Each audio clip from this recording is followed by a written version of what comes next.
Magandang umaga. Magkano po ang kilo nitong siling Taiwan?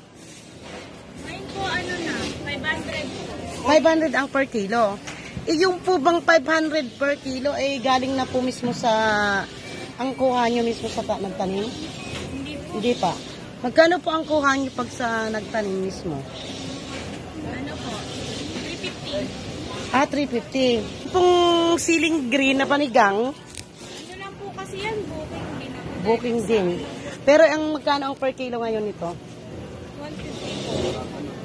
Po tayo sa pwesto ni Madam Romana Alfonso dito po sa Palengke ngayon pong Martes, September 19. Mrs. Alfonso, magkano po yung per kilo nitong sigarilyas? 200 pa rin. Bakit po hindi bumababa? Saan nyo po inaangkat itong sigarilyas? Saan po nang gagaling? Sa biyahera. Sa biyahera. Galing po ng Sangitan o galing po ng Ordaneta? Manati at. Akalain mo 200 pa rin, hindi bumababa. Opo, kaya mahirap. Bakit po kaya masyadong mahal ang sigarilyas? Usually sa baryo po hinihingi lang to dati eh. Dati po, pero ngayon mahalaga na po lahat bawat bunga. Naitatawid niyo po ba yung puhunan niyo sa pagbili ng mga gulay? Kahit nahirap naman madam kahit papano, kailangan po ng mga mamimili. Kaya obligado bibili. Ito pong sitaw na ganito, magkano po ngayon? 70 po, isang kilo. 70 ang isang kilo. Ang patola po? 35. Ito pong talbos ng sayote.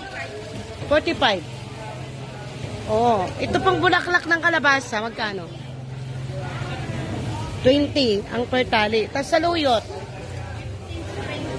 50. Tapos yung talbos po ng ampalaya, 20 pesos tong maliit na to. Okay. So, nandito po tayo sa pwesto ni Ate Ria. Yan. Ate, magkano pang isang tali ng malunggay? 100. 100. Ilang piraso po yan?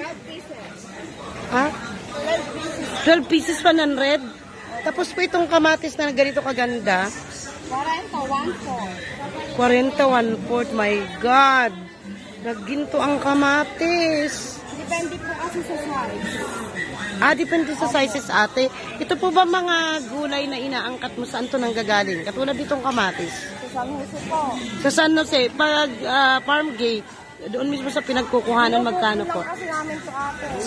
Binubuking lang po namin. Binubuking. Ilang taon na po kasi, kaya mahal. Kuya, magkano po ang kilo ng sampalok ngayon? 30. Wala daw, nagdadala na.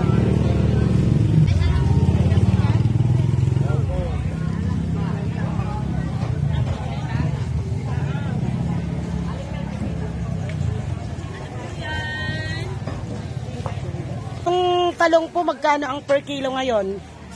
60 po yung mga balukto. 60 yung baluktot, pero yung magandang klase. 100 kilo. Pakyawan ka lang po. Yung ampalayang haba po. Yung good po, 120. 120. Ang patola. 50. Ano po yan, mga bumaba, no? Tumaas. Tumaas po.